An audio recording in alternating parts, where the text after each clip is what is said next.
Hi hello everyone, આજે આપણે લોકો દૂધીના મુઠિયા બનાવવા જઈ રહ્યા છીએ. ખાવામાં ખૂબ જ ટેસ્ટી પણ લાગે છે અને હેલ્થ માટે પણ બહુ સારા છે, કારણ કે એમાં આપણે દૂધીનો ઉપયોગ કરીએ છીએ. દૂધીના શું ફાયદા છે એના વિશે તો આપણને સૌને ખબર જ છે. આજે દૂધીના મુઠિયા અત્યારે હું જો બનાવવા જઈ રહી છું, એ બીજી એક રીતે પણ બને છે, પણ અત્યારે હું તમને એક રીત શીખવાડું છું. સૌપ્રથમ આપણે ઘઉંનો લોટ લઈ લઈશું. મુઠિયા આપણે કેટલા લોકો ખાનારા છે એ ઉપર ડિપેન્ડ છે કે લોટ કેટલો લેવો.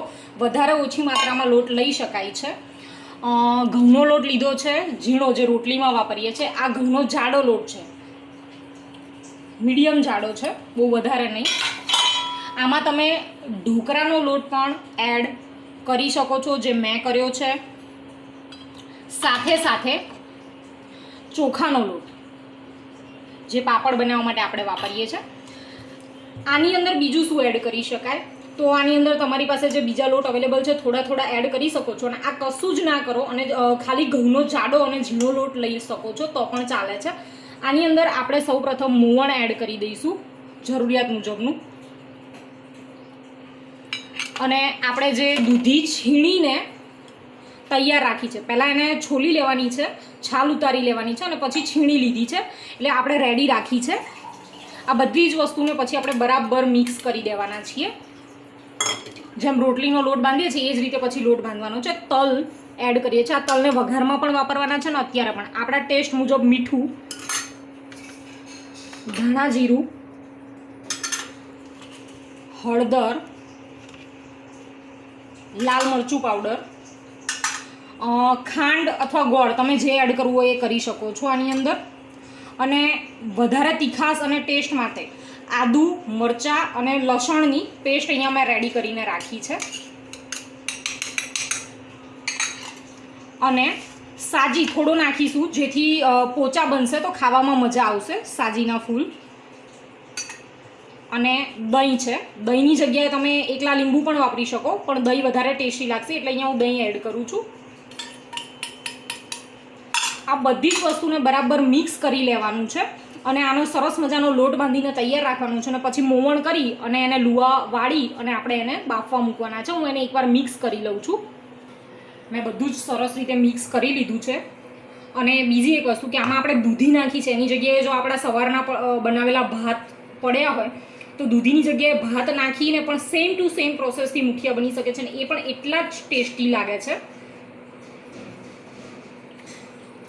આને હવે આપણે લોટ બાંધી લઈશું ને થોડો ઢીલો રાખીશું, જેથી કરીને મુઠિયા પણ સરસ વળશે અને ખાવામાં પણ ટેસ્ટી બનશે. તો રેડી છે આપણો આ લોટ, બંધાઈ ગયો છે સરસ.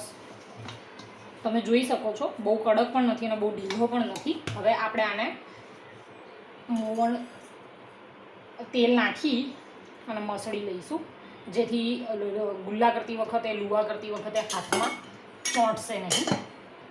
જો રેડી છે આપણો આ લોટ. આ જ વસ્તુના, સેમ વસ્તુના તમે ઢેબરા બનાવીને ખાઈ શકો છો. અને મુઠિયા ખાવા હોય તો મુઠિયા બનાવી શકો છો. આ રીતે તમારે લુઓ કરી અને પછી આ રીતે મુઠિયાનો શેપ આપી દેવાનો છે. આને આ રીતે બનાવીને તમે રેડી કરીને આમાં મૂકો, પ્લેટમાં કોઈ બધા ભેગા કરીને એક સાથે અંદર મૂકો તોય વાંધો નથી. અને હું તમને બતાવું, મેં 10 મિનિટ પહેલાં પાણીને ગરમ થવા મૂકી દીધું હતું. તો આ રીતે બસ હવે બધા બનાવી અને આ રીતે આપણે મૂકી દેવાના છે. અને પછી ઢાંકણ ઢાંક્યા પછી 35 થી 40 મિનિટ સુધી ચડવા દેવાના છે. પછી ચેક કરી લેવાનું છે કે તમને થઈ ગયા લાગે છે તો પછી ઉતારી અને ઠંડા થવા દેવાના છે. અને આગળની પ્રોસેસ પછી તમને બતાવું છું.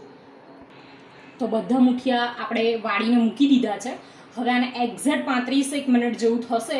વચ્ચે એકાદ વાર 30 મિનિટ પછી ચેક કરવું હોય તો કરી લેજો. હવે આપણે આને બંધ કરીને રહેવા દઈએ છીએ 35 મિનિટ.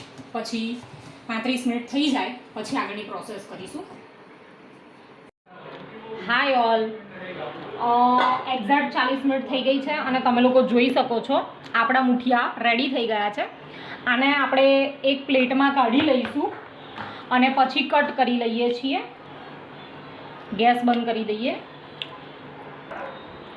આને આપણે 10 મિનિટ સુધી ઠંડા થવા દીધા છે અને પછી આ રીતે રાઉન્ડ શેપમાં કાપી લઈશું બધા જ. અને પછી આપણે આનો વઘાર કરીશું.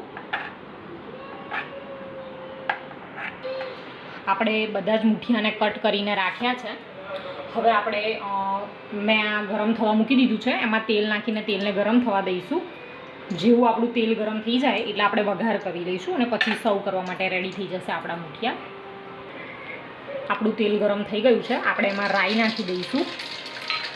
પછી એની અંદર આપણે હિંગ નાખીશું, તલ નાખીશું, લીલો લીમડો, લવિંગ અને લાલ મરચાં અને આપણા મુઠિયા જે રેડી છે એ બધા જ આપણે એની અંદર નાખી દઈશું. પછી એની અંદર આપણે ખાંડ નાખી દઈશું આપણા ટેસ્ટ મુજબ. પછી લીંબુ નીચવી દઈશું આપણે, અને આપણે એક આખું લીંબુ નિતારી લીધું છે મોટું. હવે બરાબર હલાવી લઈશું. જો આપણે વધુ ઓઈલી જોઈતું હોય તો થોડું વધારે તેલ મૂકીશું, અને આપણે ચા કોફી સાથે ખાઈ શકીએ છીએ. આપણે બરાબર હલાવી લીધા છે આને, બધું મિક્સ બરાબર સરસ થઈ ગયું છે. હવે આની અંદર આપણે કોથમીર ધોઈ એડ કરી દઈએ છીએ.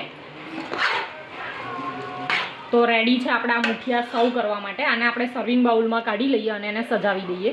તો રેડી છે આપણા મુઠિયા, આપણે સર્વિંગ બાઉલની અંદર કાઢી લીધા છે, ખાવા માટે તૈયાર છે. તો ખૂબ જ ટેસ્ટી વાનગી છે, ખાવામાં પણ મજા આવે છે અને કલાકની અંદર બધું એકદમ રેડી થઈ જાય છે. Okay, by.